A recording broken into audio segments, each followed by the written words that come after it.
Welcome to the weekly Akasha podcast. This is Origins episode 4 with my friend Jessa Lin Rose. Hi. And I am your host, Jacob Benson. The intention was with these Origins episodes is about celebrating the lives of human beings during this pivotal time of transition here on planet Earth. Talking about the lessons learned, the paths and journeys taken, the highs and lows, and everything in between, how their spiritual awakenings or remembrances have taken place, and how we are contributing to the rise in the collective consciousness. If you're new here, thanks for joining us. I am thrilled to have you and trust that if you found this video through whatever means you found it, air quotes randomly, that there is something here for you. So sit back, relax, and get ready to learn about Jessa and her journey, laugh, and maybe even challenge or stretch some of your beliefs, and possibly even get triggered by something, which, if that happens, you are welcome in advance. Knowing Jessa, I would be surprised if I didn't even get triggered by something, but we'll see what happens. So welcome. Immediately when you said that, I started laughing. I figured you would love that. Yeah, I love Um, it. I love it. okay, so we were talking a little bit before this, and the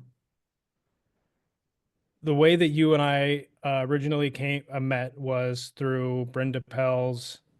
Shout out to Bryn, in case you ever watch this or listen to it. Akashic Records level 2 class, and then we both went on to take the level 3 class that was right after that. Before we get into that part, though, why don't you give people a little rundown of who who Jessa is? Well, who Jessa is a very multifaceted, multidimensional being. I am a shamanic and Akashic Arts Practitioner, sacred ceremony holder, and New Age investor looking to create new pathways within our own bodies of safety, trust, and unity so that we can also help to bring that into the world and filter that through humanity, through first our relationship with ourselves, and then how it filters out into the collective as well. So that's my medicine. That's what I'm here to do. And beyond that, I'm a mountain girl. I live in the mountains of Colorado. I'm always up to some sort of shenanigan, always have my fingers in some sort of project. And at the thread, the heart of all of my projects, it really is how can my creativity, my energy, and my authenticity help to create safer space for us individually and collectively. Beautiful. All right, so Akashic Records class. So I don't remember if I've even talked about this in the episode that I did on myself, basically, but I found out about the Akashic Records through first an Instagram post from an astrologer that I follow who also was had worked with Bren and stuff like, this was in 2021, which is every time I have to pause to think about that, it blows my mind because that simultaneously feels like an eternity and also like it was just kind of yesterday. It's actually wild the amount of stuff that's happened since March of 2020, really, for me. And so I took the level 1 class, and we weren't in the level 1 class together. So maybe I should start off by asking, how did you come across Bren in the Akashic Records if those two things are separate? But also, I'm actually curious to know, when did you take your level 1, and how long was it between the level 1 and level 2? Because we went right from level 2 to level 3 with, I think there was just like a 3-month break, maybe. It wasn't very long, but I know for me it was maybe a year and a half between when I did level 1 and level 2. So talk to me about that. Well, I think we found Bryn through the same astrologer because I think we both love her, Danielle Page. She posted Yep. about Bryn, and the Akasha has been percolating since a meditation back in 2018. This word, the Akasha, came through, and I immediately was like, this word, what the does this mean? Right? Like, I need to so then it started like percolating around me, and I forgot about it, as we tend to do when we're in the program, right? Just in the Right. matrix, in our lives. So I forgot about it for a while. And then I was just like really in my channel, feeling a call for that next level of self-study, the next level of spiritual development. And I was very open to spirit showing me what that next journey looked like. Next thing I know, Danielle Page, who I adore, starts talking about the Akasha on her stories. And I immediately click, go to Bryn. She has a course for Akashic Records level 1. This happens to me often, and we've talked about this before. I like blacked out. The next thing I know, I've signed up for it. Like God just comes through and is like, you're doing this. Like, so I signed up for level 1 and then literally went straight from level 1 immediately. What's level 2? Immediately to what's level 3. And there've been a few moments in my life when I start something where it unlocks immediately. This is a thread of who I am, who I've been, what I'm here to do. And I full send. So I went from level 1 to level 3 as fast as I possibly could. Just back to back to back to back. Man, if there's a better description of you than full send, I don't know what is. That's perfect.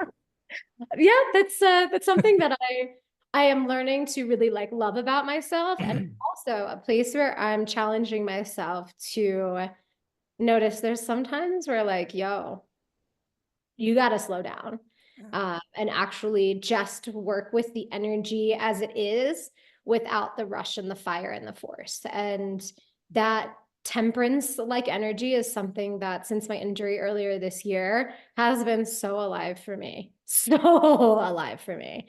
And I'm realizing has probably been a thread since the very beginning of this time around.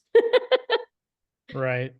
I would definitely like to circle back about that, because I've certainly had my own experience with going full send for a very long time and ignoring every possible sign, and then the universe eventually getting to the point where it was like, all right, dude, I guess if you're not going to listen, we're just going to have to make this more difficult on you than we wanted to.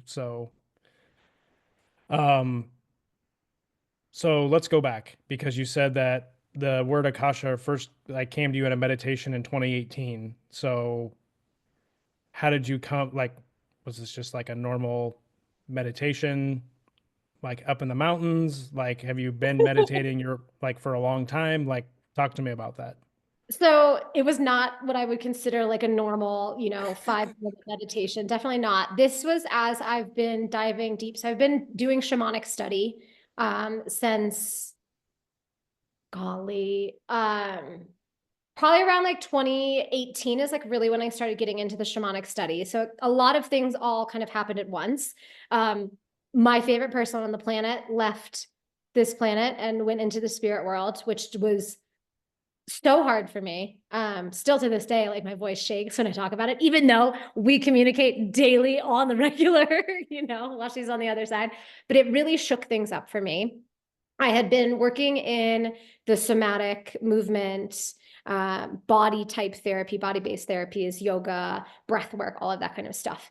And through this loss, dear friend was like, I think you need to meet my shaman. And I will be so honest with you. I kind of laughed in her face. Like, I was just like, ugh, like, whatever, like I've always known like energy work and shamans, but I kind of like had it out here as like, I'm woo, but like, that's too like that. Come on. Like, I don't know. I like had this story around shamans and like, it's just kind of like, Right. I'll be honest. I had this story in my mind of this like whitewashed shaman, like the like kind of bastardized place of where it's become and not like the origin point. And that was my actual understanding of shamanism, was kind of that more recent understanding until I decided that I should try something new. And I just, again, almost like blacked out. The next thing I know, I've signed up to do a shamanic journey with this woman to see if she can talk to my grandmother on the other side. And the second I met her, I was sitting in her house. I go to do the shamanic journey. She puts a drum track in her own ear. Okay. I can't hear the drums. I'm sitting in her house in silence. I'm on no psychedelics. I'm completely sober. Okay. All of a sudden, the room starts getting dark. And I'm no longer in the room. I am in what I now know is called the void. And I'm in this psychedelic space of just darkness. And then in comes a bear. And as the bear walks in, she goes, okay, my bear spirit guide is here. And I was like, I can see this fucking bear in the room with me. Like, oh my God.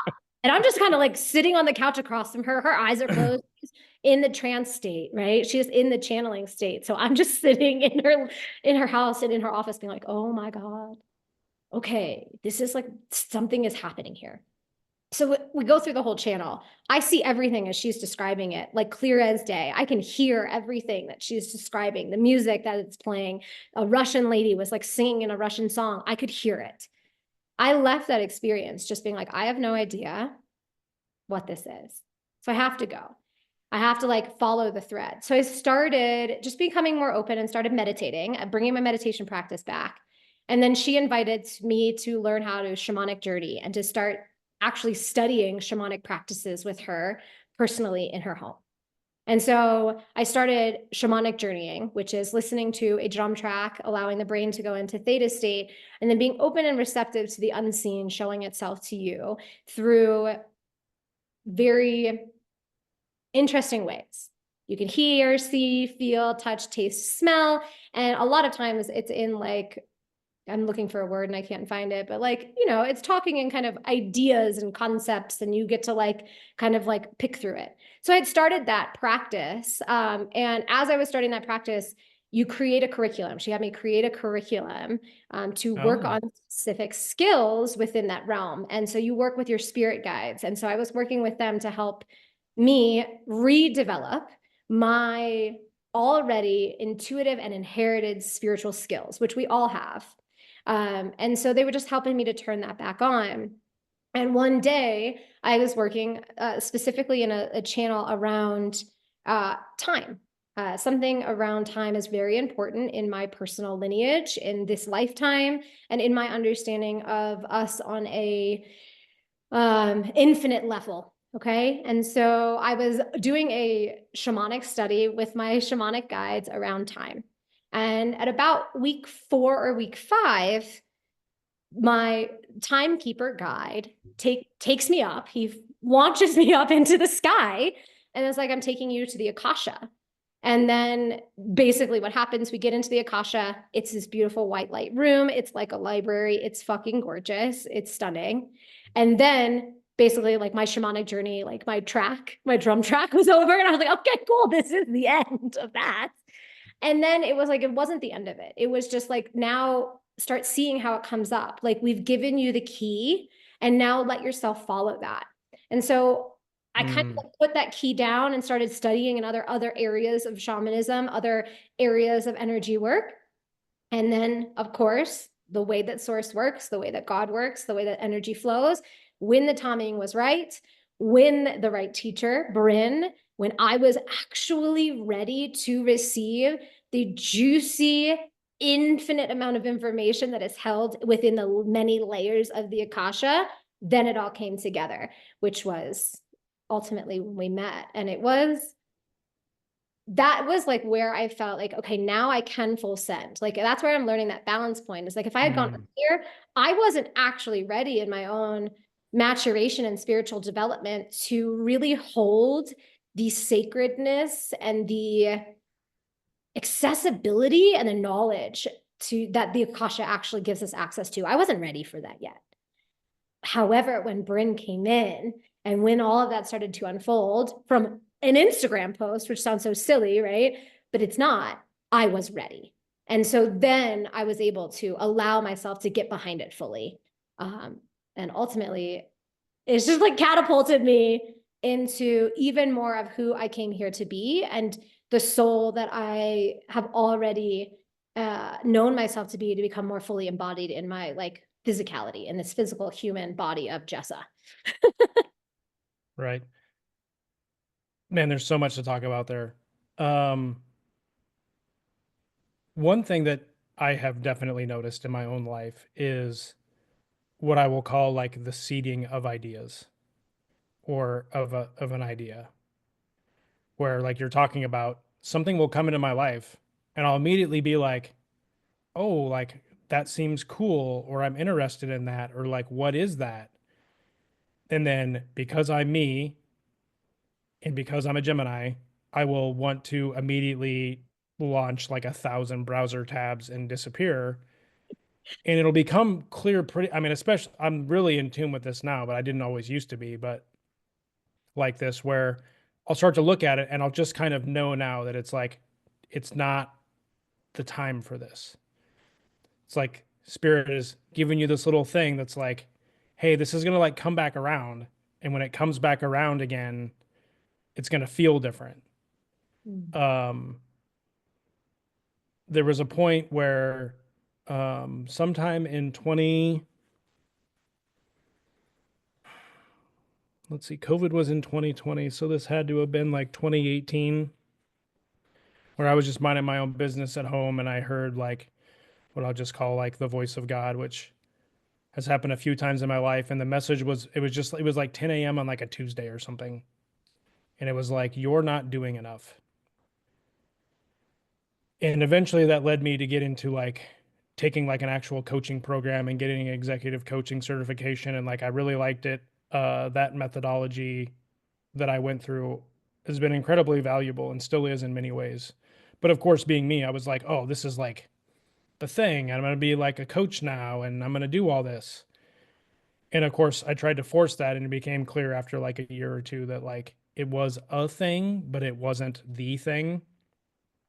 And I remember being incredibly frustrated with that and being like, why did I take this course and do these classes and read these books and feel like all excited about it? And now I'm still just working in IT, doing IT consulting, which I also really enjoy. Um, and after going on like an Omega rant one day with my friend Victoria, she was like, you should, I would encourage you to consider the fact that this was maybe nothing more than to get you to like what your next step is. She's like, you're so logical and like you think things just occur in these like steps that you can see. And there's a lot more going on than just that. She's like, think about what you've learned, not only about coaching, but just about yourself going through this process. And because you've changed, now you're ready for something else. Um, where was I going with that? Well, what I'm Oh, hearing is like how it's like there's like things come in layers. Things come in and it doesn't necessarily, it's a seed to be planted. It's like a part of the overall garden, the overall story, but it's not necessarily like the thing you're going to harvest. hmm. I'm Yeah, I like, see that.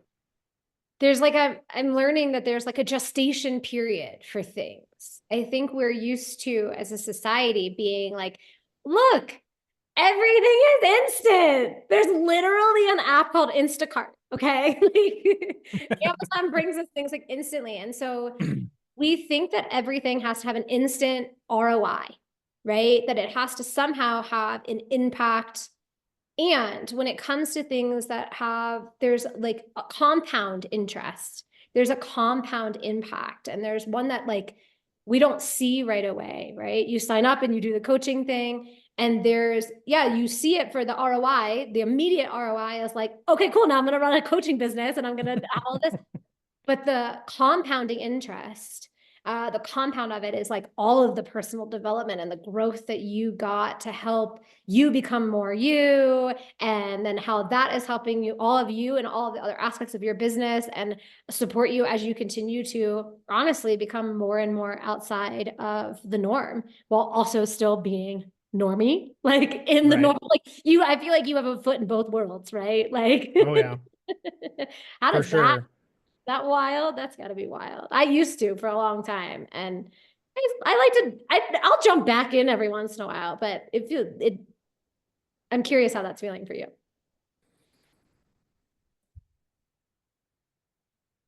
I mean, mostly it just feels uncertain Mm. because I am like definitely in both sides. And again, I am full on Gemini, so that may be just part of the thing that I need to get used to. But part of me feels like because I am doing that, that I'm also not fully in one or the other. And I'm kind of like, and this may just be a story, but like I'm not committing to one or the other. And I'm just kind of like, I'm over here and I'm over here and whatever. Whereas, typically if I am in something, like I am in something. So I have begun to think about recently if it's just part of my story and journey is to literally just straddle both sides. To be the bridge. Like we need, I had an epic download in 2020 when I had my first Kundalini Awakening and the world was going into lockdown. I sat down, Jacob, I was just casually sitting down to like have my coffee. Okay. Next thing I know, I sit down in my little blue swivelly chair, and it was like the chair just fucking shot me into the cosmos. I felt all of my cells rip and pull apart. I was like, oh my God, I'm everything and nothing. It was wild. I'm not going to get into all the details, but the one thing that really came through my channel that has been shown to me over and over and over again, especially since March 2020, through this moment of us talking, everybody plays a very specific role in humanity's awakening, and that we will cycle through roles as we continue to grow. And that part of that role is one of those roles, one of the most important roles, is what they're kind of channeling through me right now, is the bridge between the seen and the unseen, the bridge between the matrix and starting to break out of the matrix, the bridge between left and right wing, the bridge between conservative, all of it. Okay. That there are people right now on this planet. And I hope if you resonate this, you can really anchor into the fact that your role as a bridge is one of the most important roles. It is through this role that we help people to elevate and to see what's possible without it becoming this thing that's completely unattainable. So that straddling both worlds role is probably one of the most important roles to become really fucking comfortable in, because we need you. Like we need you. You're making it, you're making the space between the vibrations and the change possible, because you're allowing these frequencies to interact and to be connected through you.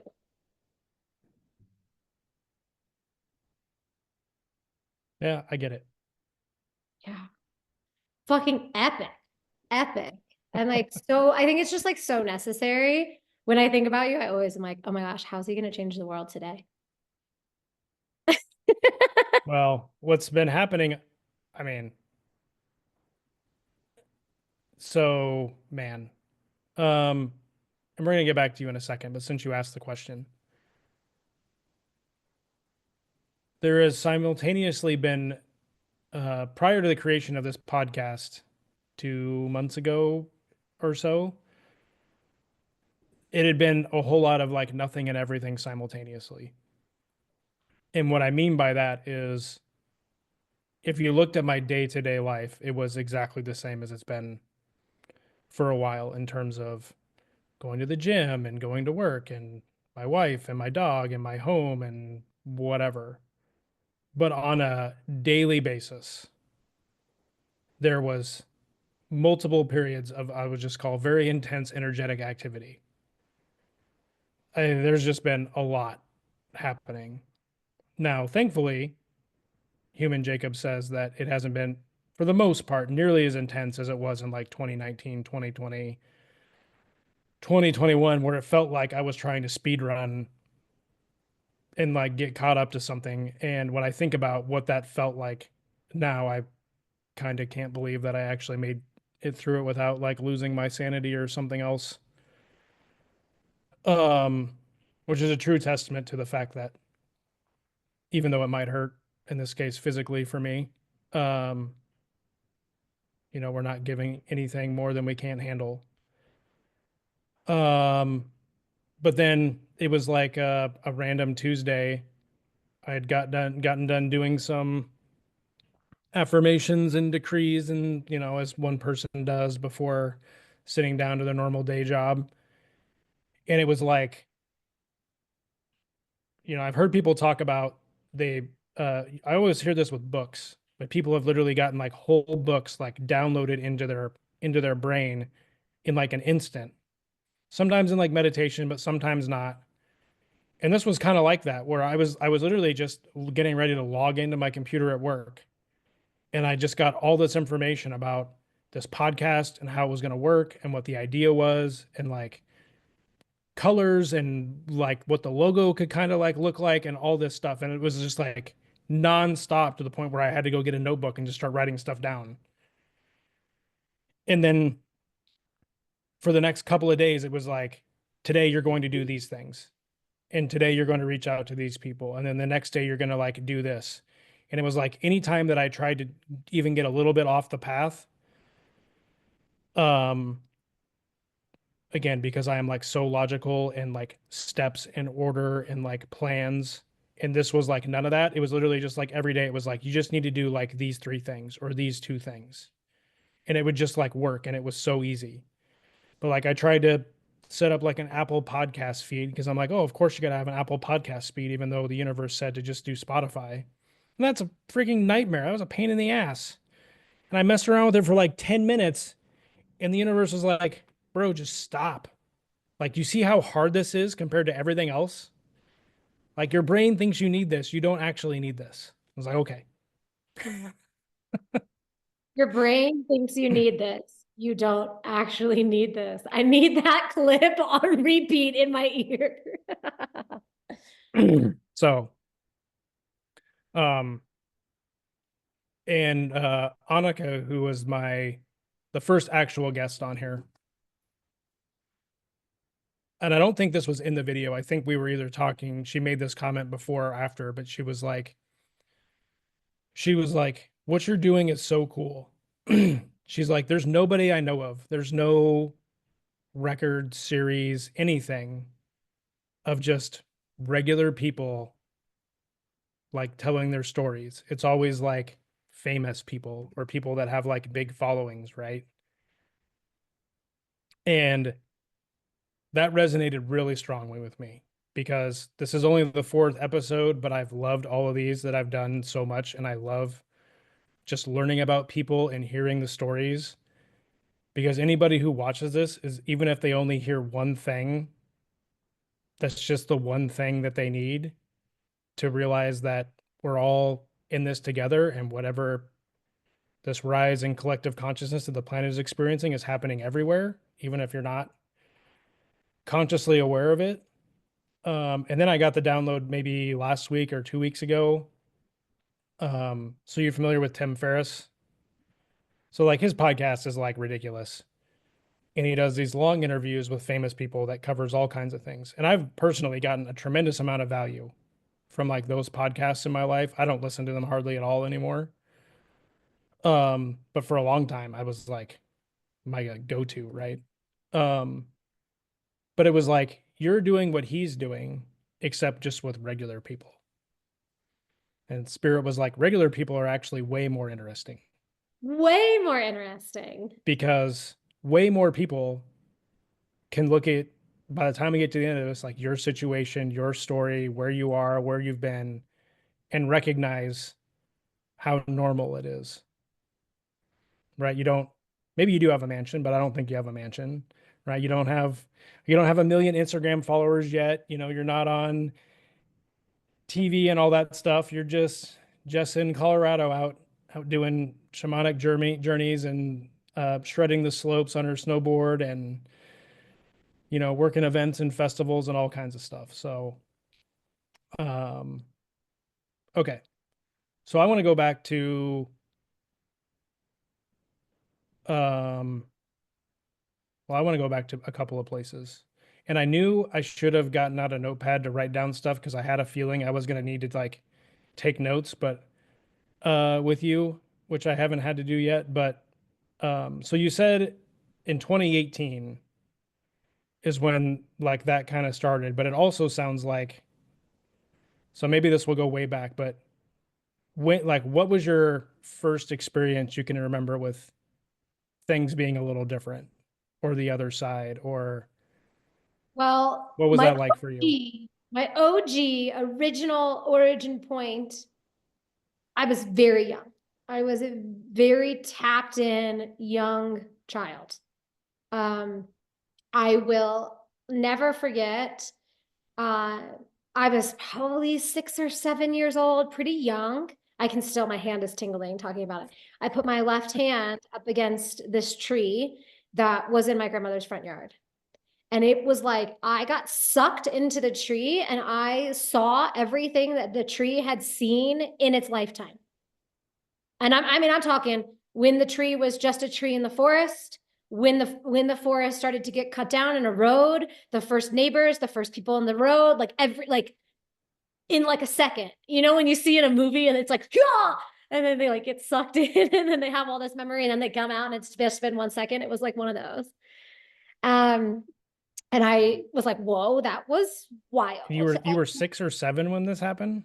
Yeah. And I just like remember telling my mom, like, oh my God, this happened. And in this year, like, and I saw it like on a timeline. Like I saw in 1871, this happened. And like, which is one of the ways that the Akasha shows itself to me when working with clients, which is wild to know that I was that, I didn't know at the time. And so I told my mom and she was like, that can't be right. Blah, blah. So I was the type of nerd. I'm also a Gemini. I rode my bike to the library and like went and did research to cross-reference the vision that I had with history. And I was like, immediately gave myself confirmation because I needed it as a kid. I still to this day will continue to do that because it's just how I Right. work. Yep. I feel that. And then as I started developing that skill, because I thought it was a superpower, I did notice, however, from my mother's reaction. It is a superpower. Let's be clear. Thank you. Thank you very much. It is a superpower.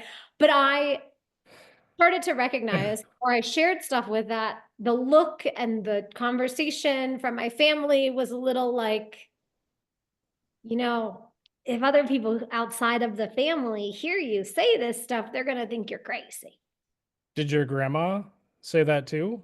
My grandmother never said anything either way. And then when we were alone privately, it was, you keep thinking, you keep playing that way. Like she was 100% supported privately.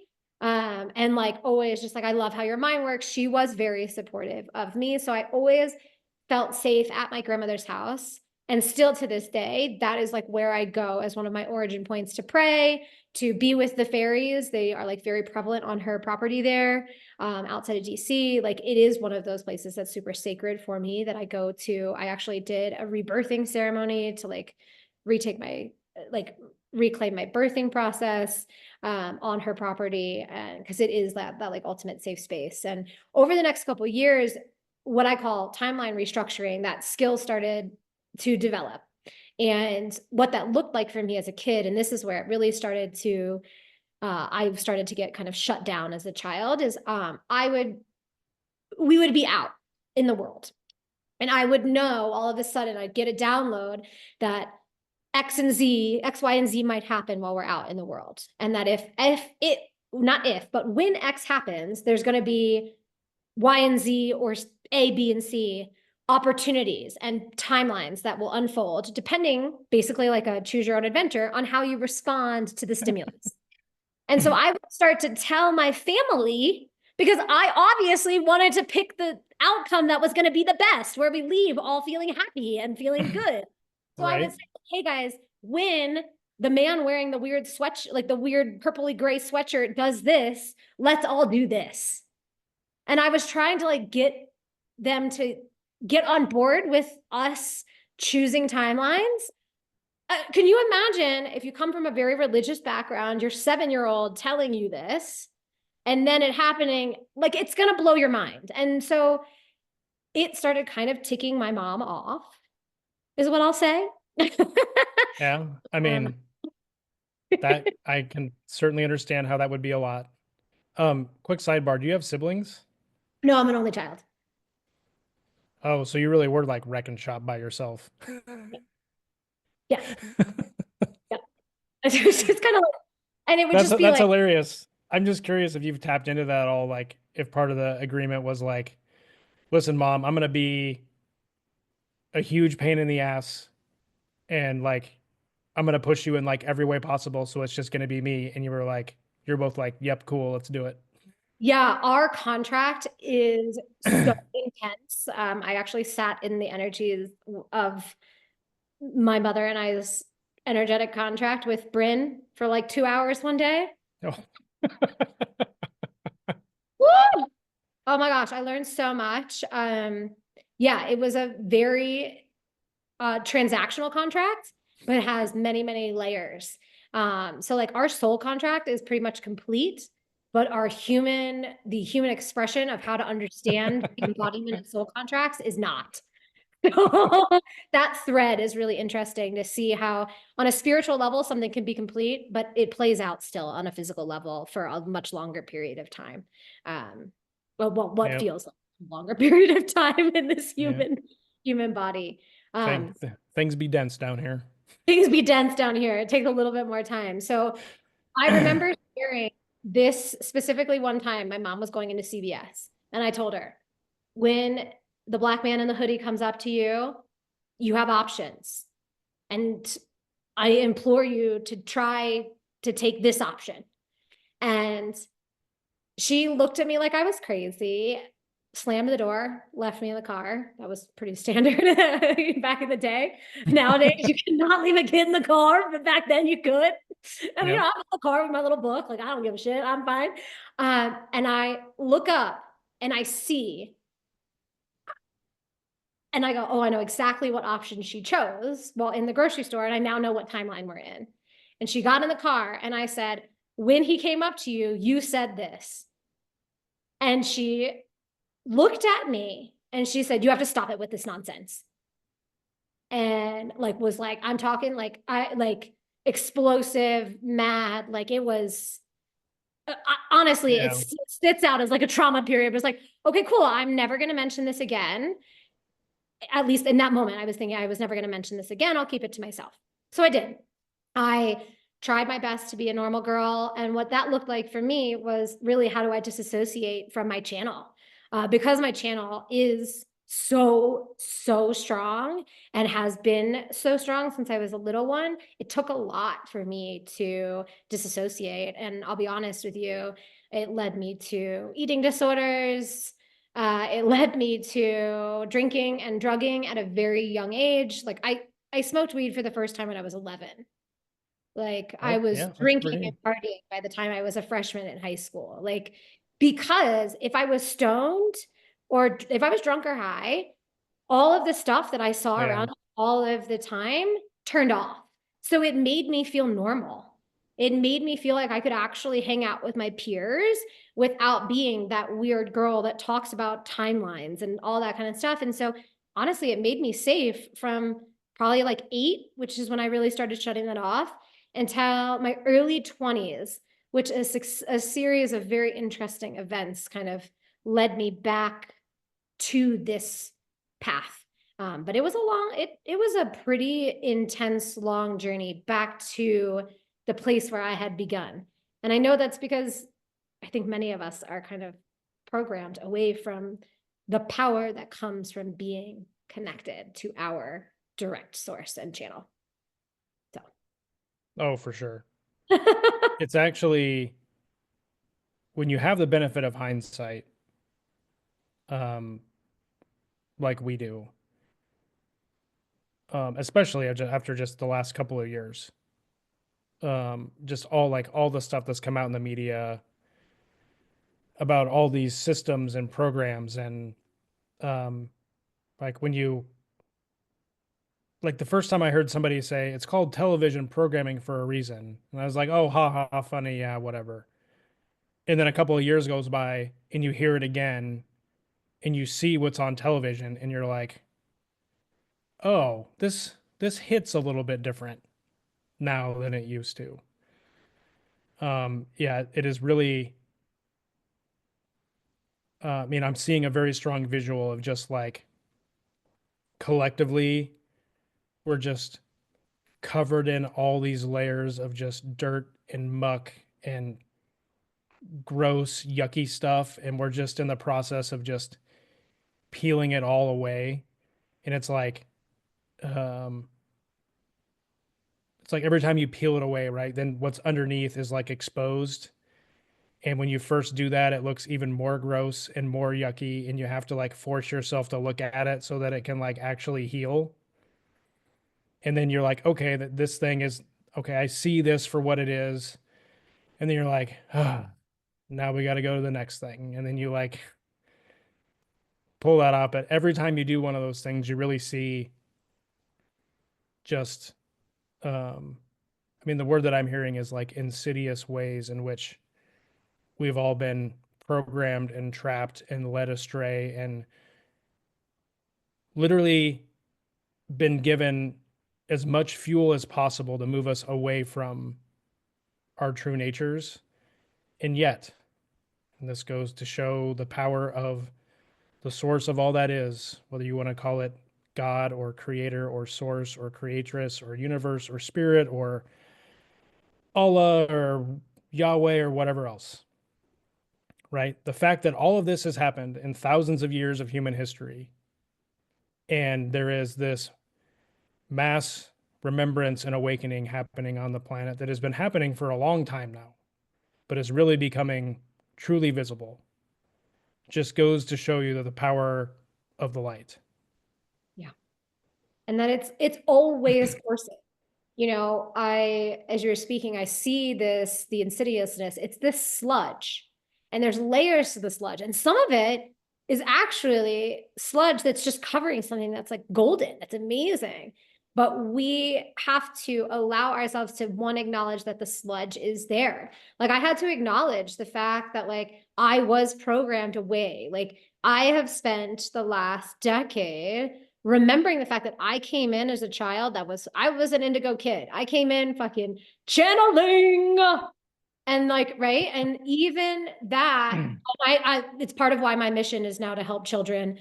I'm working on a curriculum to help children so that we can actually like hold that nugget because it's so fucking money. But it's important to my purpose because I then was like, all right, well, I guess I better put the sludge on. I literally, as a child, Wow.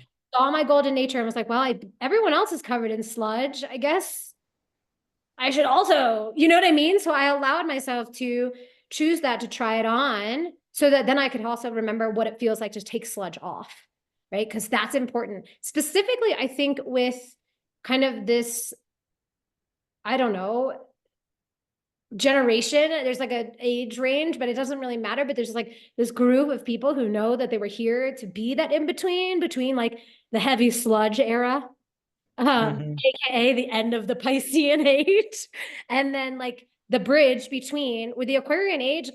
The kids that are going to be coming in now, they pure channels. They're not going to have to work with the sludge as much, right?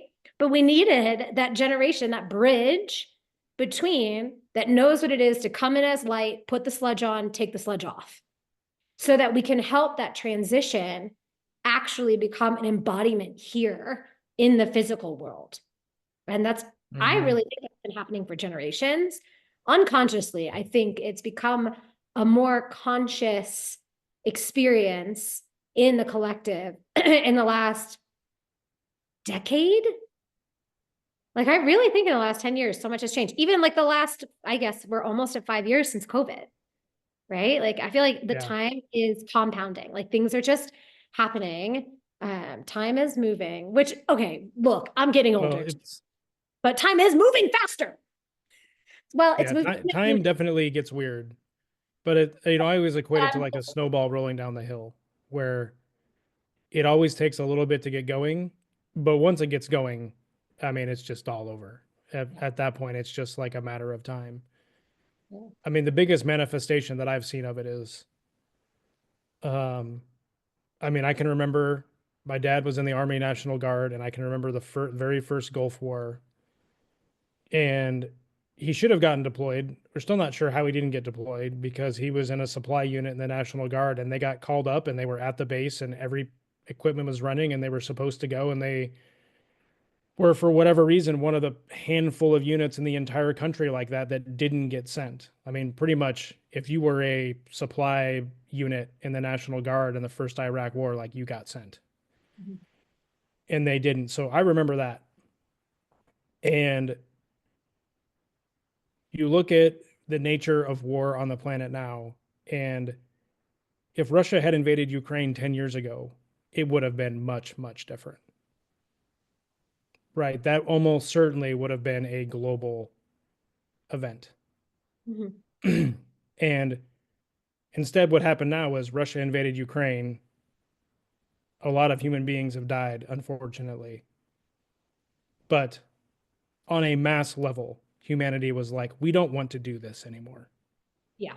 Whether people actually realized that or thought about that, in whatever way they responded, between all the cryptocurrency donations to Ukraine, all the social media posts, whatever, it was just unanimously people were like, yeah, we're not doing this anymore. Like we are past this nonsense.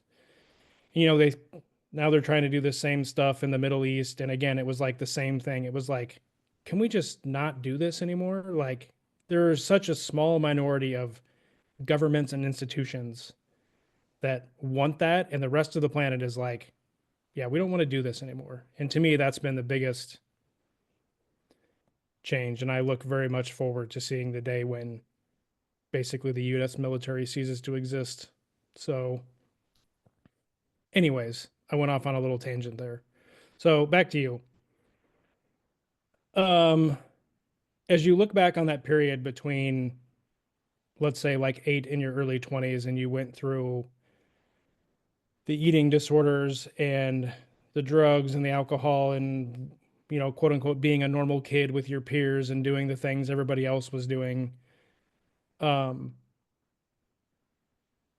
When I look back at a similar period in my life, I was much older because I didn't get into any alcohol use until I was in college.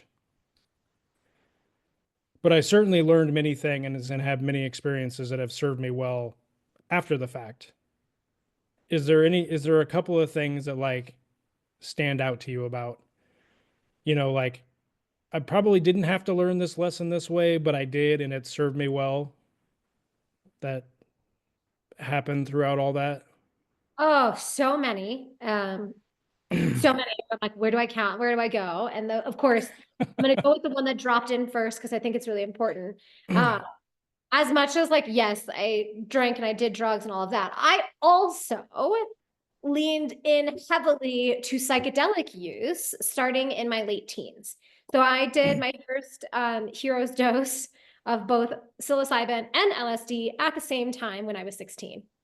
And it was That mind-blowing. sounds like something. I don't think I've heard of those two things being used together before. So, Well, it was a lot. I watched the earth rip open and try to swallow me whole over and over. I almost got called into the forest by a bunch of forest nymphs. My friends stopped me from wandering deep, deep, deep into the forest barefoot.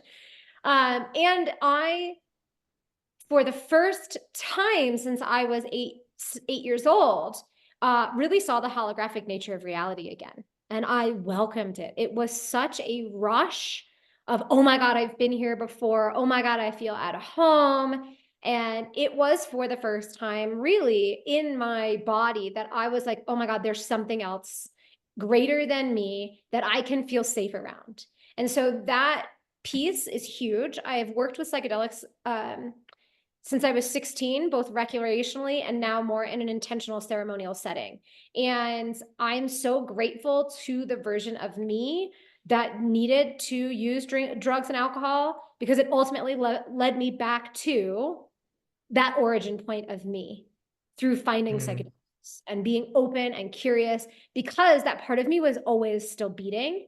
And so looking back, that is one of the like the telltale moments of like how I knew that like that part of me, that authentic kernel of gold, that connection to source, to God, to the holographic nature of universe, no matter how dark it gets, it's always, always there. And psychedelic work has been a huge piece and catalyst for myself and for so many others in my world. So I'm like super grateful for that. And the other piece is this is really around like the eating and body.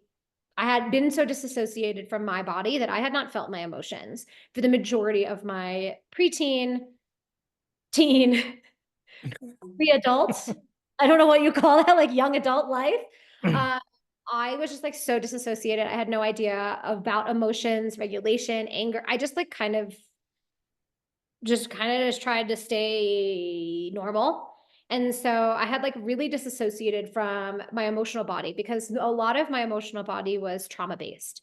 And so I had tried to stay away from my body because I had received a lot of physical trauma from a very young age.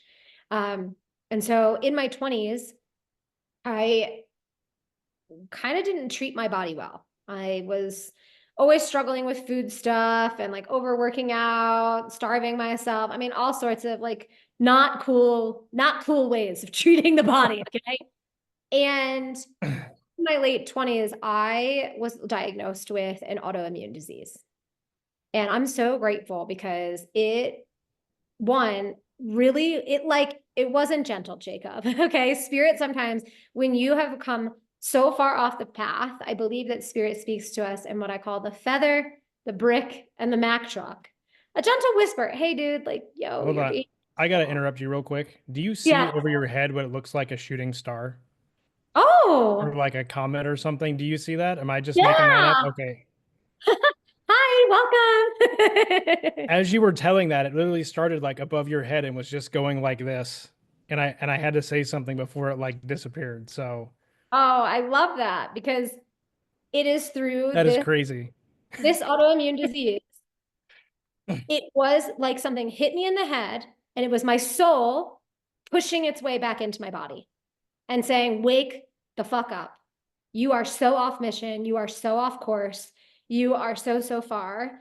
And it was a really hard time. My 23 to 25 was so hard because I was having so much physical stuff.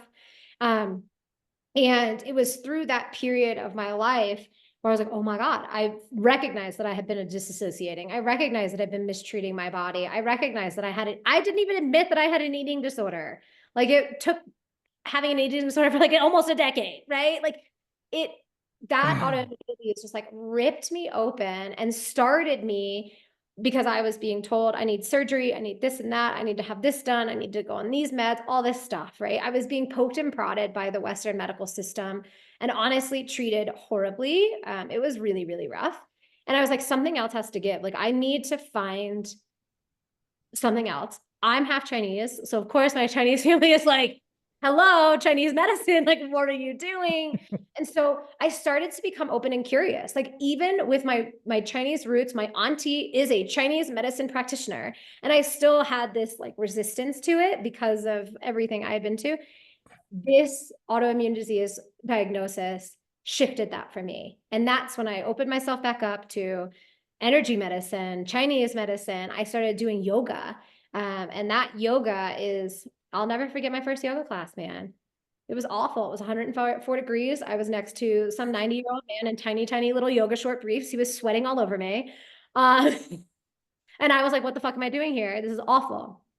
And then we get to half pigeon, which, by the way, if you guys don't know the Baptiste practice, it's a 90-minute practice. This is the last 15 minutes of class. Okay. So the fact that I stayed is huge. We get to half pigeon.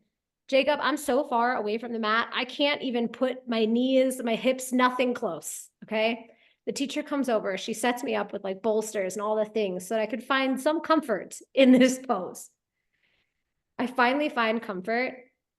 And now looking back, I know it's a Kundalini awakening. I had that white hot flash of energy and I sobbed. I mean, I'm talking Kim Kardashian ugly cried for the first time in years. And I had an emotional, visceral release. And after that class, I went up to the teacher and I said, what the fuck did you do to me? Like, what was that? And her answer sets the tone for, I think, so much of my pathway. She goes, I can't answer that for you, but what I can do is invite you to figure it out for yourself. And we literally are starting a yoga and meditation 40-day practice on Sunday. Why don't you come? I don't want you to pay for it. I just want you to come on Sunday and sit in. And if you want to do it, you can pay for it then. And I was like, okay. Next thing I know, there I am at the meditation class on Sunday morning, you know? So when I Okay. look back, So it's really important. I have these like hindsight moments that like, I think I allowed the sludge to take me over to a place where then it got so bad where I had no choice but to see what I needed to see. Yeah. No, I've I've definitely been there. Um, by the way, for people listening, it doesn't have to be like that, especially now. It If definitely you're doesn't, because it doesn't have to be that, like, I swear, you don't have to let it get that bad. you can we have free will. If there is something in your life that you don't like, you can just make the decision right now not to change, and you can pray or ask spirit or write a note to your higher self or whatever the hell it is you want to do. You don't have to keep struggling until you're forced to. Okay, was that first yoga class and actually a Kundalini yoga class, or was it just like a regular yoga class? Nope, it was a regular Baron Baptiste yoga, power yoga, vinyasa practice. Okay. Yeah. The only reason I ask is because the last two ladies that I talked to, Kundalini yoga has been like a huge part of their journey. And this keeps coming up. And I jokingly told Annika, who was the first guest, that if it came up with you for a third time, then I was going to have to like actually be like, is something happening here? Because I definitely noticed for me, if things happen in threes like that, there's usually, it doesn't have to be that I'm going to become like some like Kundalini yoga extraordinaire, but there's usually something there that is the universe being like, okay, it's been three times now. Like that's kind of ceases to be an accident. At that point, I can tell my brain, like, okay, it literally happened three times in a row when I wasn't asking or interested in any of this. I call it spirit speaks in threes. If it comes to you three times, you've got to explore it, whatever it is. So, anyways, so you mentioned earlier, like when when the lockdown started, like a Kundalini awakening, and now you just mentioned it again. So, at least as far as I'm aware, I have not experienced anything like that. Part of me wishes that I just had, because maybe I could have just skipped a lot of this other stuff. But then everybody that I have heard stories about talk about it, they have these awakenings that are like so explosive that they just spend years anyway trying to like get used to living like that and like grounding themselves and like integrating it all anyways. So like it doesn't really matter in the end. You still gotta do all the things, but I guess like how many of these, like if you have, like, are they still happening? Have you like reached a limit? Like, I guess just like talk about that because I'm very curious. Okay. I'm not really, we're going to ride this ride together because no one's ever asked me this question before. I'm so excited. I've had a couple of them, and I think they will come, they come when necessary. They come when a big life, both of them that I've had have completely changed the trajectory of my life. Absolutely. They've taken me from point A to point Z, from reality A to reality whatever. Timeline A to timeline whatever. Exactly, exactly. Like it is, to me, ultimate quantum leaping. I also think that, if I'm honest, I believe Kundalini to be a cheat code. And what I mean by that is it is a vibrational based, body based practice. So it's teaching the body how to let in the vibrational frequencies of the universe with intention. Hello, that's like the whole fucking thing. So, I mean, it's like practicing Kundalini is extremely supportive for people who want to do this work. And it creates space literally in the body for you to actually anchor in the epic downloads. So, I think if you do Kundalini intentionally with like a 40-day practice and you work with the energy and you do one Kundalini and you know, like, this is what I'm working with, it's really beneficial. And I want to also be really honest. I know people and have experienced people who have practiced Kundalini without intention, and they kind of, what I like to call, energetically spew all over the place because there isn't that like grounded. But that can happen with any practice.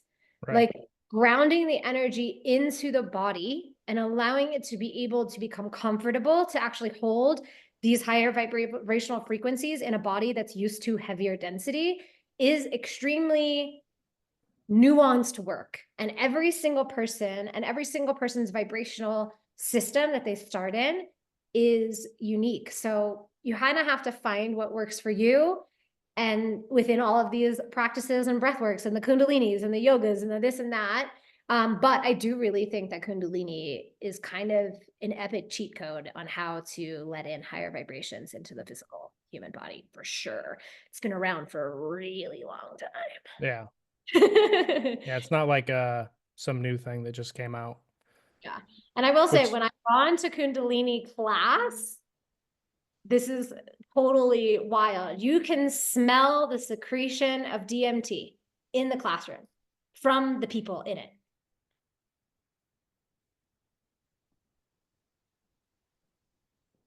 Okay, well, like, okay, so DMT. man, it's okay. It's not often these days that like my brain comes to a screeching halt like that. You're welcome. You're so welcome. First of all, I believe it. No, just knowing that like everything is energy on various levels of manifestation. So I'm not surprised by that. I mean, I am surprised by that, but I'm not surprised by that. But so I have to ask then, what does that smell like? The best way to describe it is like mothballs. There's a very. It doesn't smell like sunshine and rainbows? It does not. It does not. It smells like the earth. It smells like the armpit of the earth, if I'm honest. Okay. Yeah, there's a very distinct earthy, mothy, dusty almost smell when DMT is secreted. And whether that is through an organic secretion of the own DMT chemical within your brain and your breath, or through the actual ingestion of DMT, or like smoking DMT also has a very specific, similar smell to the natural secretion of DMT within the human body. Within my own personal experience. This is not based on science. This is based off Jessa Lin Rose science. Oh, I just called myself my government name.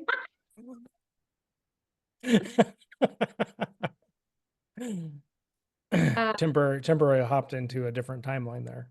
I did. I wear both timelines still. So that's where I'm a bridge.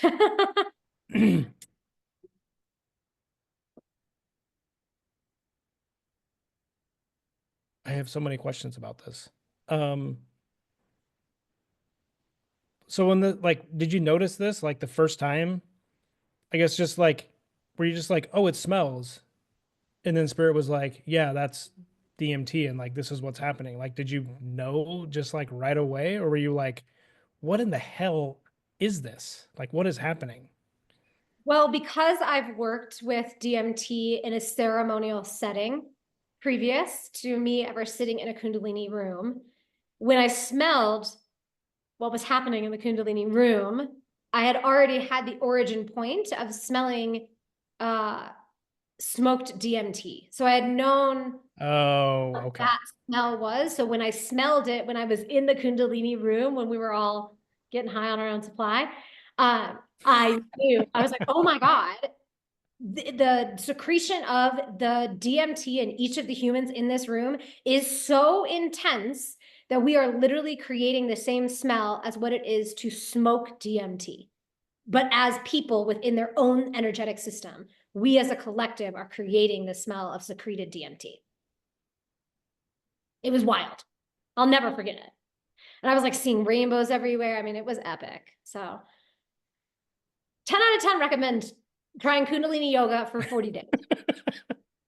I mean, you want to find out what DMT smells like? Sounds like that's the place to go. It's a good place to start. It's a good place to start. You can also do a lot of education with Terrence McKenna and so many other amazing people out there. But yeah, it's got a unique smell and you'll never forget it. Okay, that actually broke my brain. Okay, we're going to go backwards in time again because this is coming up and I meant to ask you about it earlier because this is, again, something I'm not at all familiar with. But when you met with that shaman for the first time, you talked about she had like a drum track in her ear. what the hell is that? So shamanic work, I think most people think of the shamanic work, they think about medicine work, right? Working with different psychedelics, different plants from the jungle, etc. While that is a huge part of shamanisms from across the globe, there are also many shamanic practices that are sound-based, vibration-based, energy-based.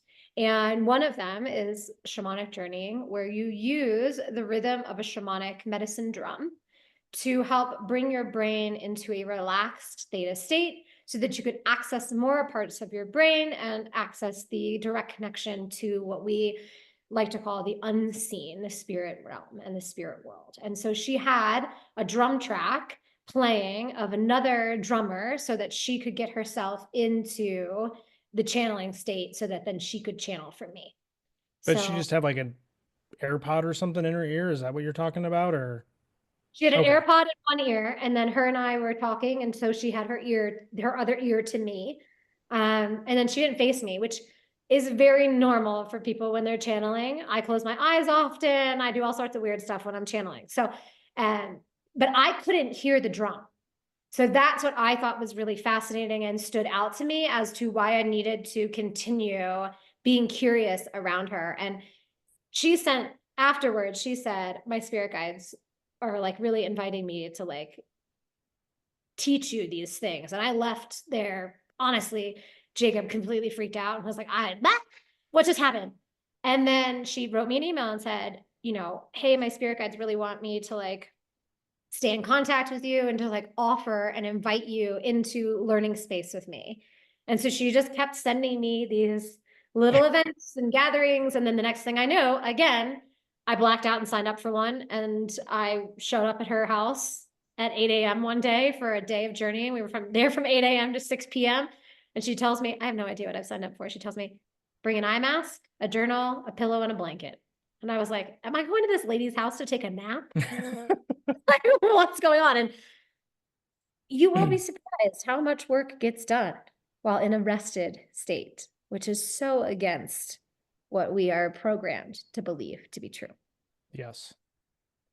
We should come back to that in a second. But Okay. first, so like when so you couldn't audibly hear the drum track, but do you feel like as soon as it started, you were still on some level picking up the energy and vibration of it that then puts you into whatever state that you went into? Yeah. Yeah.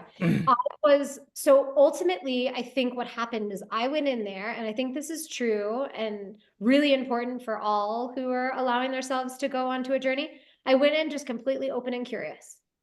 No expectations, no idea of what I was getting myself into, just allowing myself to be open and curious and receptive. And I think because I was in that really open, curious, receptive place, my body was relaxed enough to allow the energy to flow in and through me and bring me fully in my body into the experience.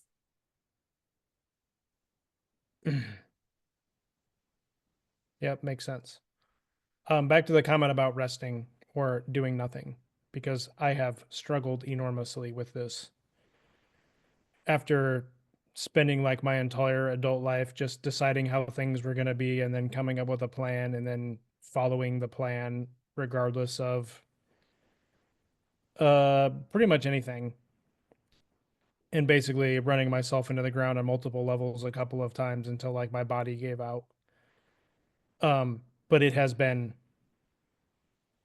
beaten into me is sounds more harsh than it needs to be, but I could rephrase it as I have been given many opportunities over the past several years to experience doing nothing and realize and understand that actually a lot happens when you're quote unquote doing nothing.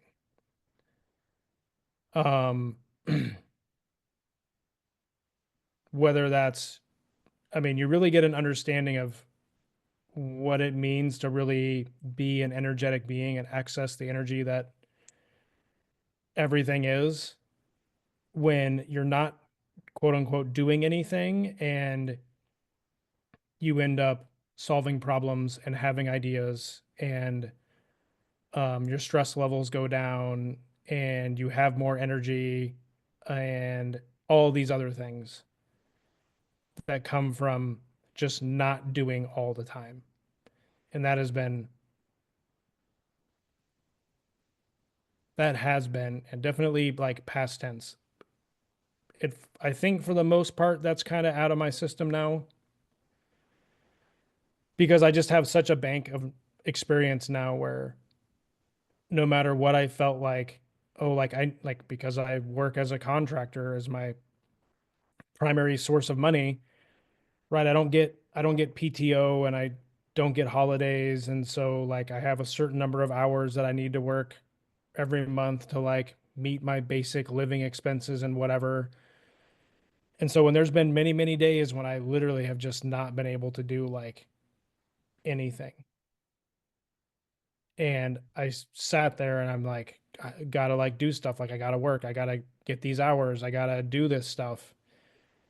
And then in spite of those days, it is always worked out and it's never been an issue. And I'm not broke and I haven't lost my job and I'm not in, I'm not in credit card debt and I didn't lose my house and like all this other stuff. Right. So I've condensed like the last 3 years really down into that little story because that's been a huge part of it is just like learning to trust that right now, this moment, this day, I am feeling this way and I'm just going to try to honor the way that I'm feeling and that I need to rest and drink a lot of water or sleep or whatever it is and know that everything's going to be okay on the other side.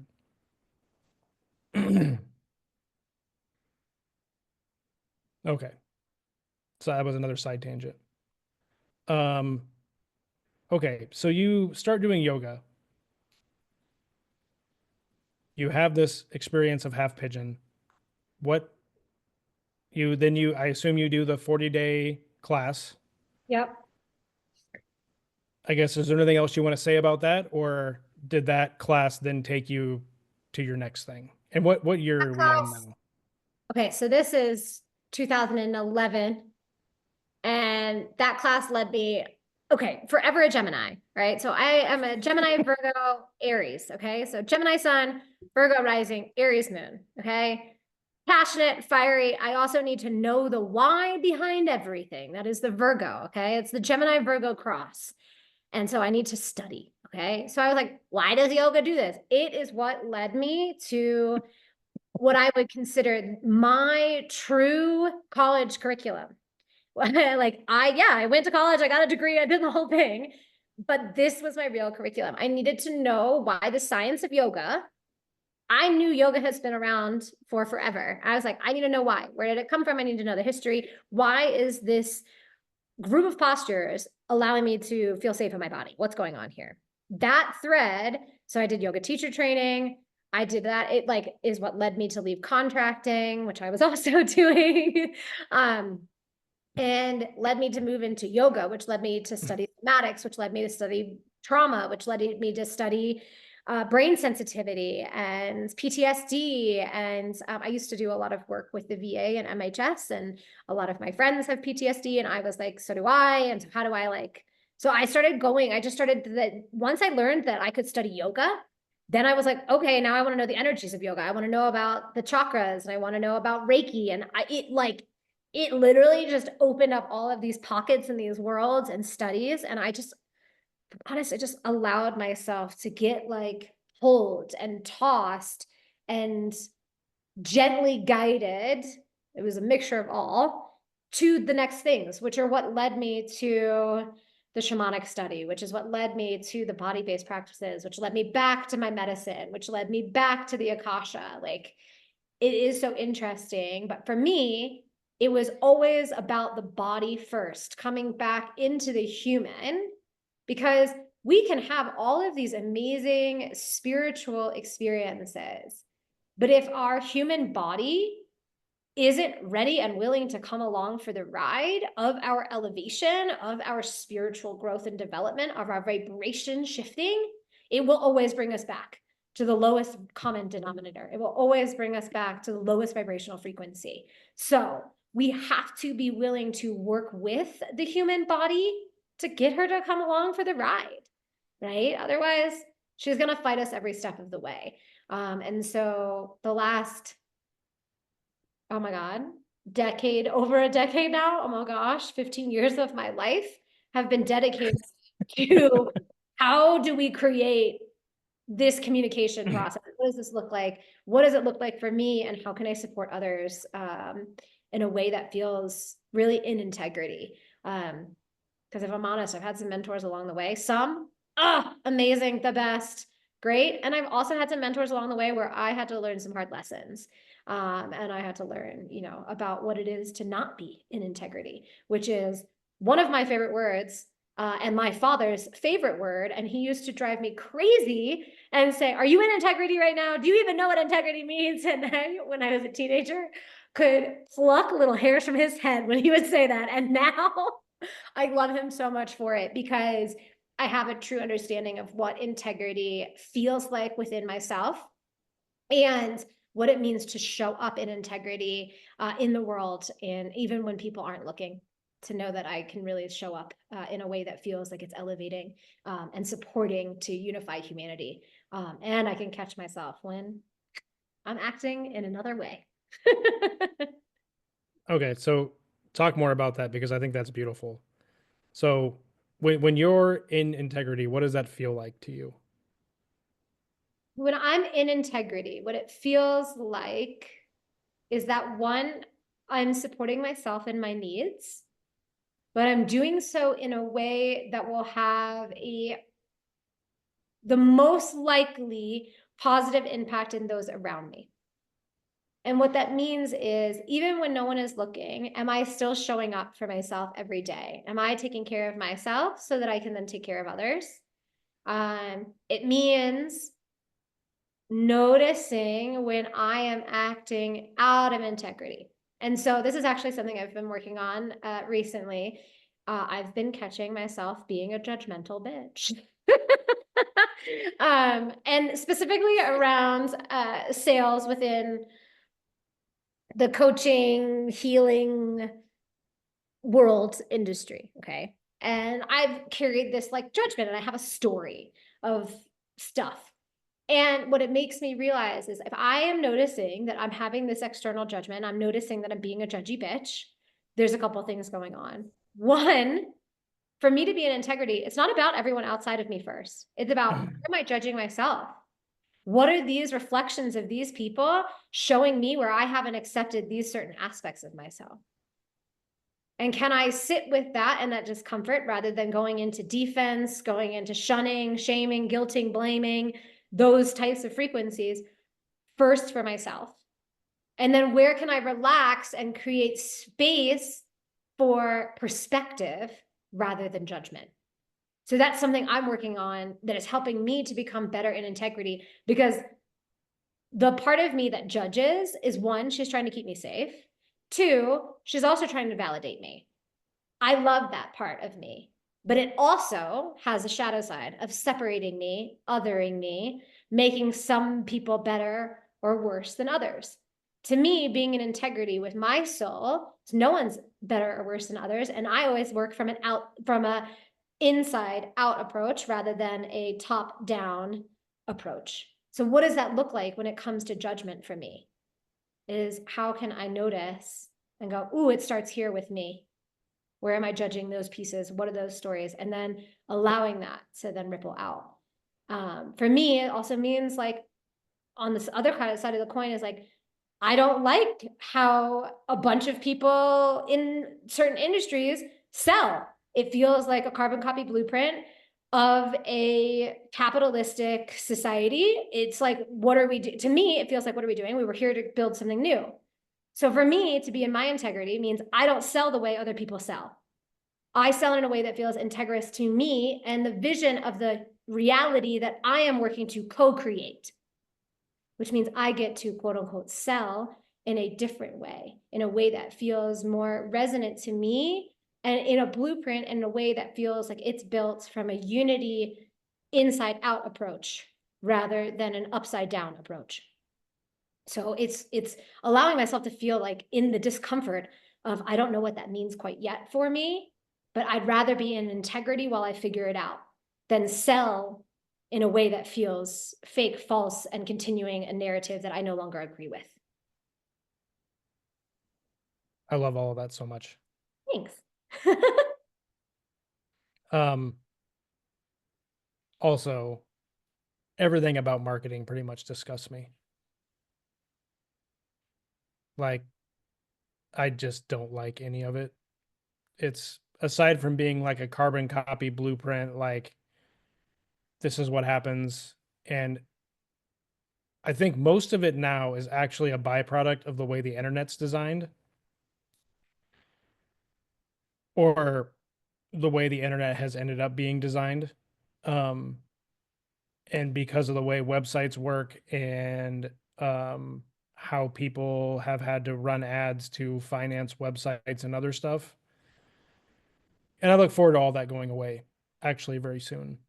Um, Once we get some more apps and services and AI agents running on blockchains that can monetize all this stuff for people without them even having to do anything. That's a whole other thing. Um, you briefly mentioned this. What was your college degree in?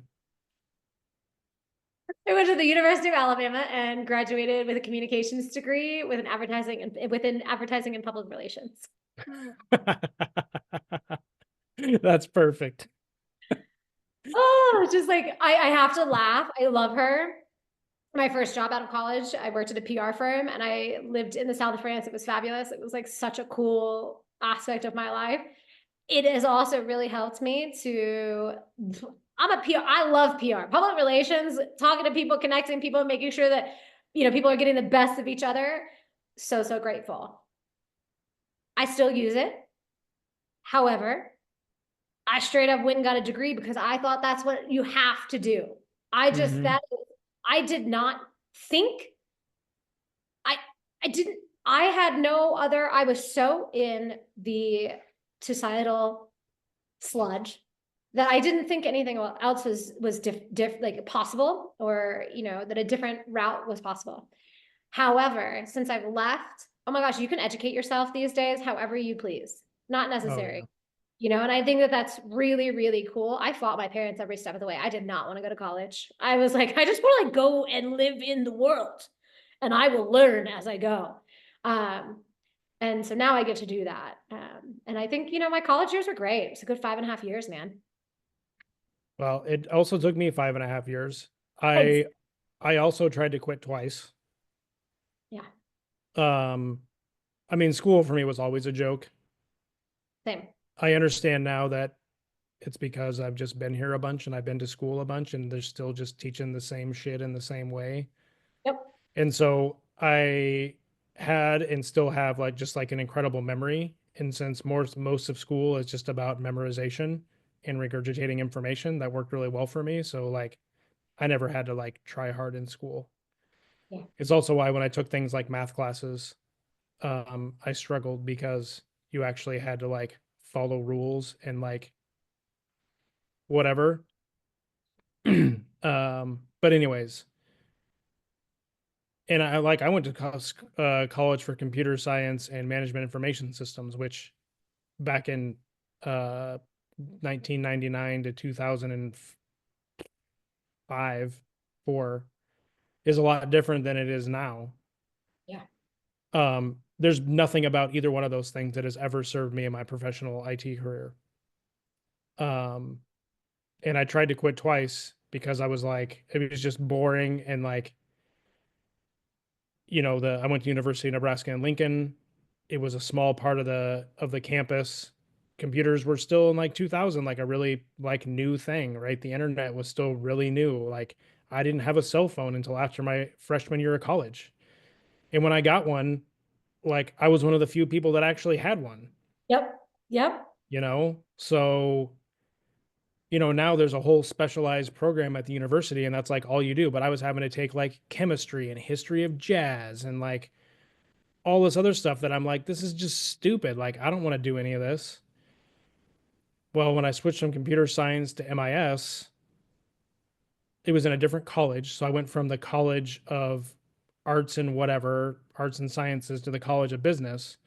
Well, they had different requirements. So I lost a bunch of my elective hours for chemistry and shit that didn't count when I went to the College of Business. And that was the first time that I wanted to drop out.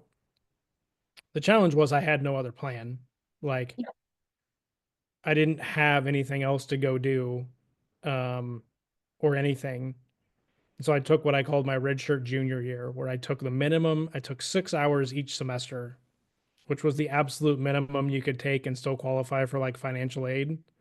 Yeah. And I think for one of the semesters, I actually didn't even have to go on campus because both of my classes I could just do, Online. they were like self-study kind of things, or they were like online or whatever.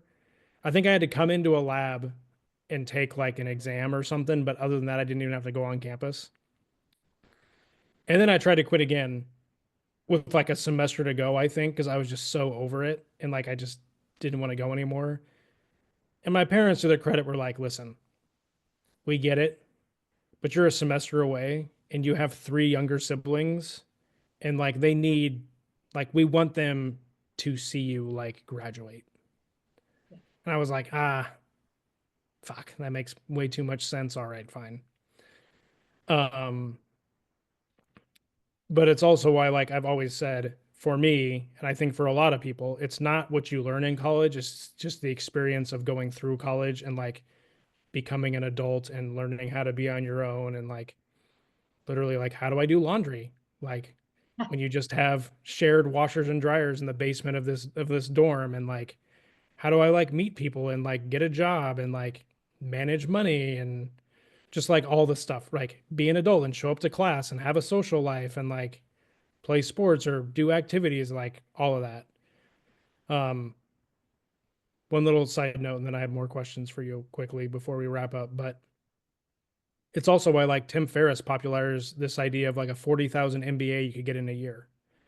It's like if an MBA is going to cost you $40,000, you could just take that $40,000 and instead spend a year taking YouTube, just watching stuff on YouTube, taking very specialized classes with like world class teachers and people that work in the field. And this has been like probably 10 years ago now, maybe sooner than that, but it's even more so now. Like, legit, if you're a middle school kid, you can get a college education Yep. on the weekends for free if you have an internet connection.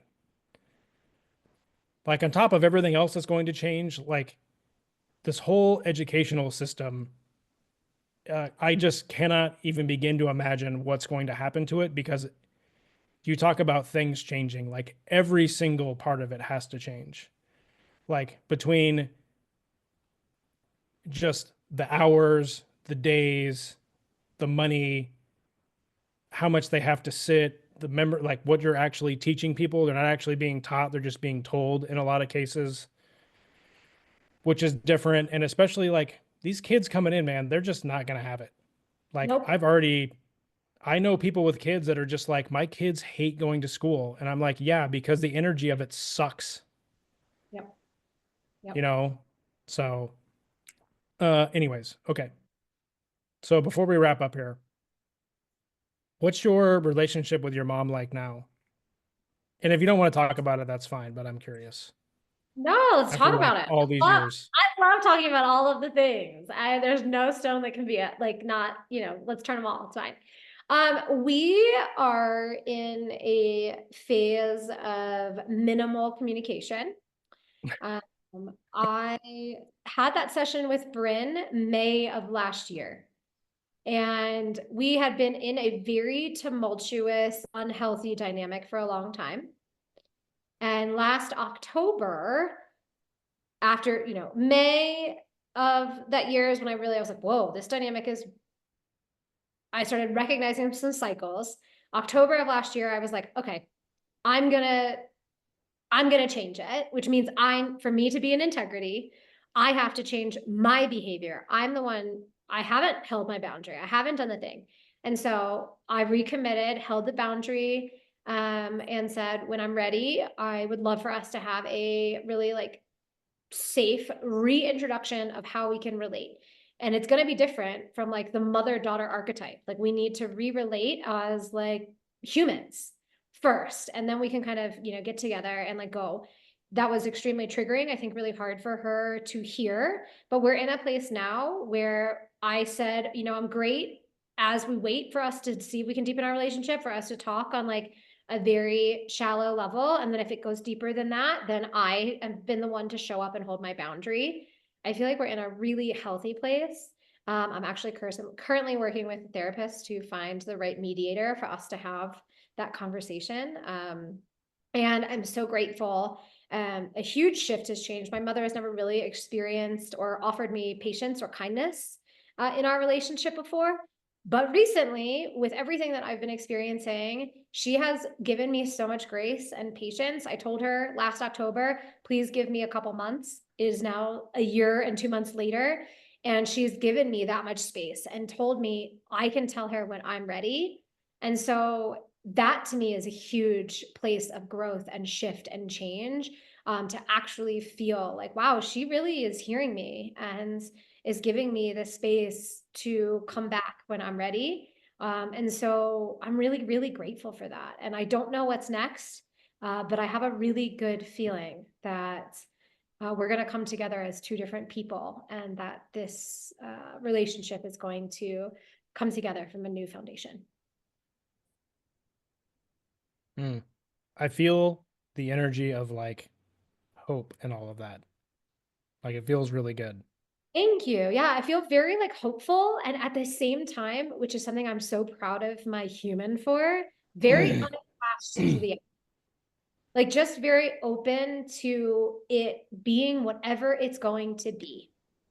And while I have the hope, it's not a hope that's tied with an expectation, which is very new for me.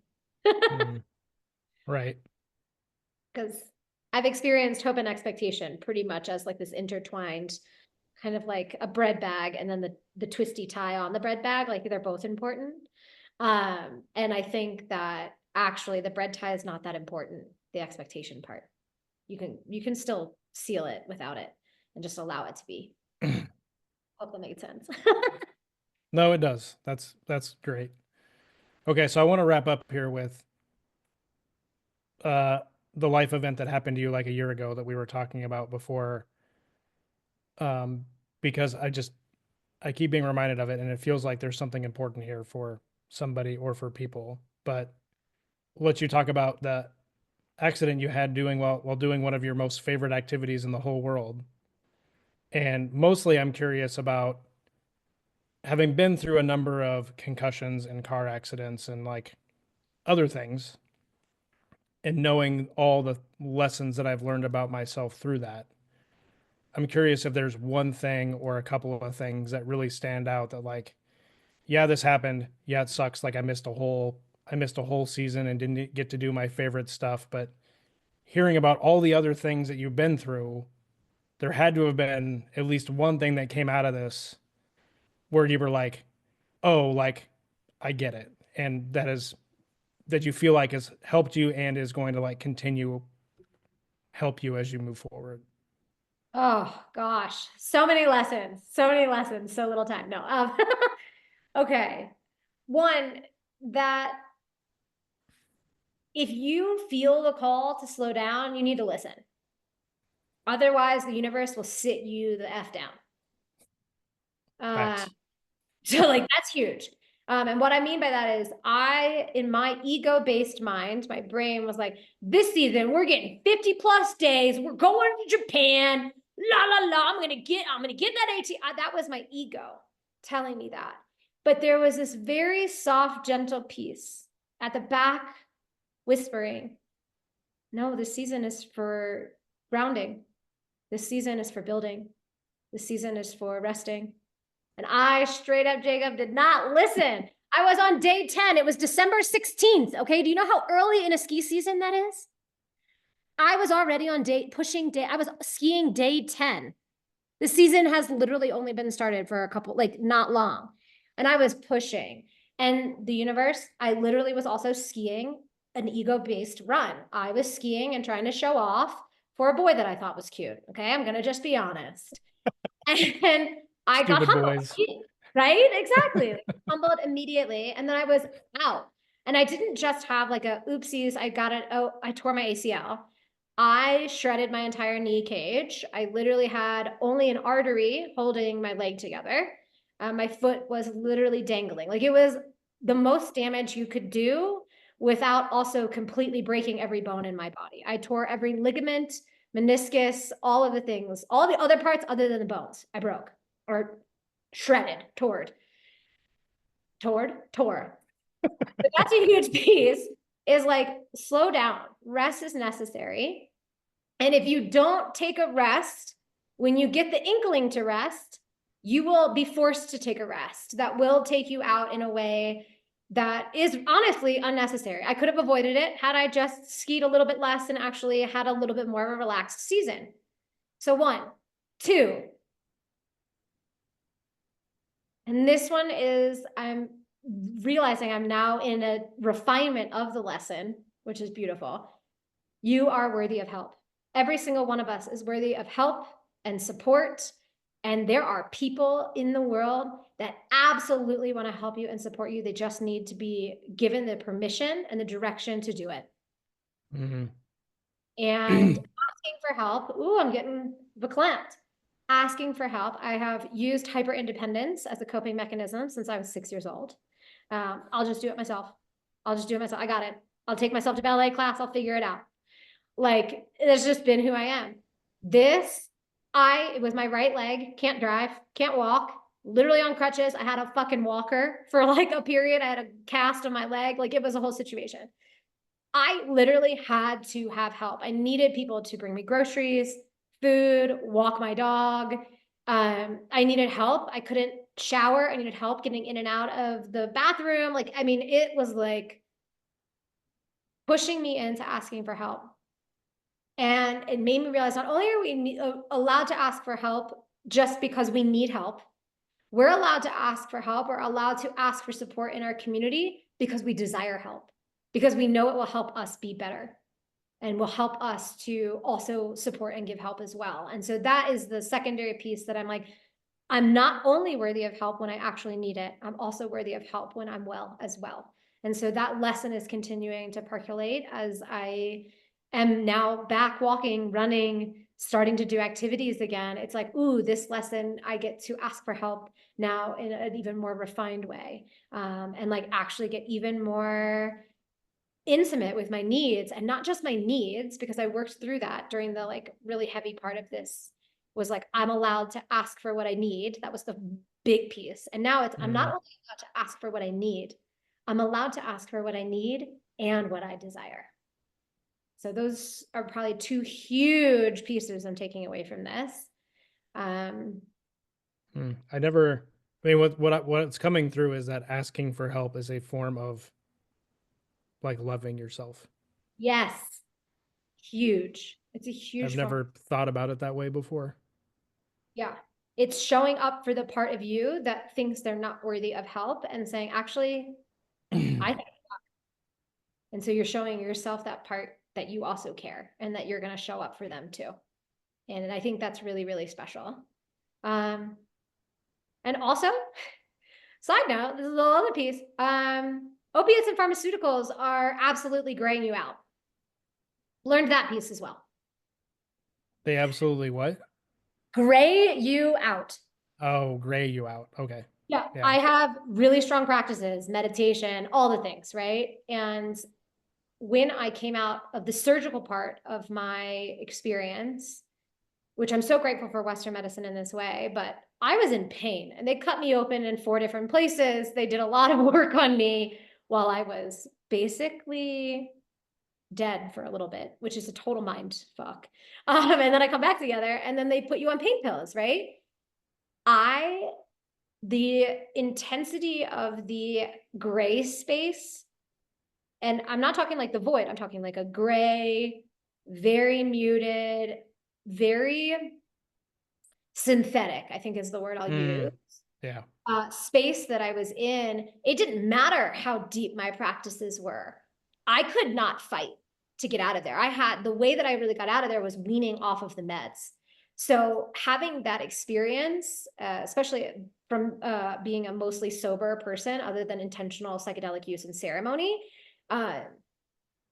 it was mind-opening. It really helped me to understand a lot of what's happening in the modern quote-unquote health space, and really helped me to see, is it really helping, or is it also causing, is it also potentially causing harm on a more energetic and spiritual level?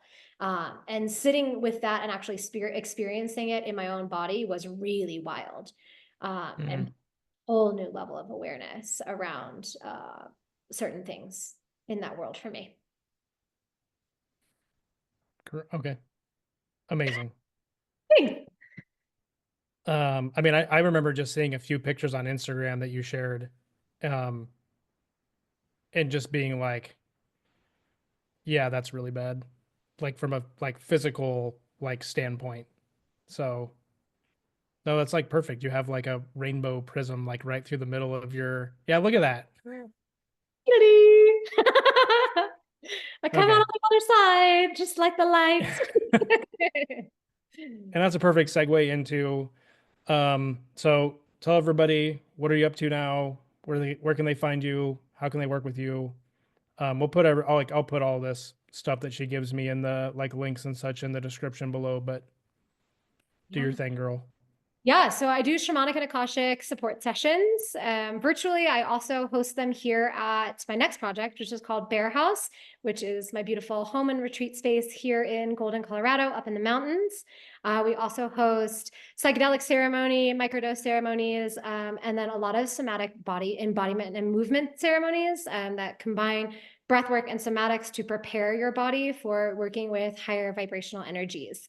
And then one of my like special juicy things that I'm doing right now is doing a 2025 Akashic deep dive and forecasting session for people to really step into 2025, understanding the major themes and the way that you can best support yourself as you move.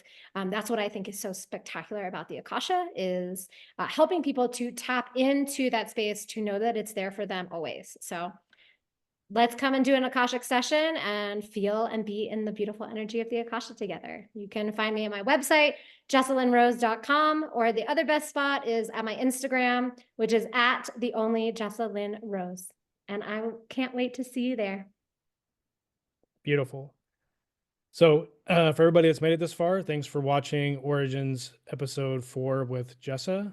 If you've enjoyed, I hope you've enjoyed hearing about her journey and that you've gained some valuable insights, inspiration, and perspective from her story. If you take anything away, I hope that's that you're not alone on your own journey, even if you feel like it hasn't gotten started. I promise you that you are on your own journey, and that we are here to support you along the way. If you like what I'm doing here, I invite you to subscribe to the channel. You can follow me on social media, leave your thoughts or comments, thoughts or questions, comments, whatever, below, or you can reach out to me on Instagram. I will have links to all that stuff in the description. And I just want to say thank you for being part of this journey with me. Thank you to Jessa for being my guest on this episode. Your energy, engagement, and present matter and make a difference, and I am grateful for you. Thank you. Thank you. Thank you.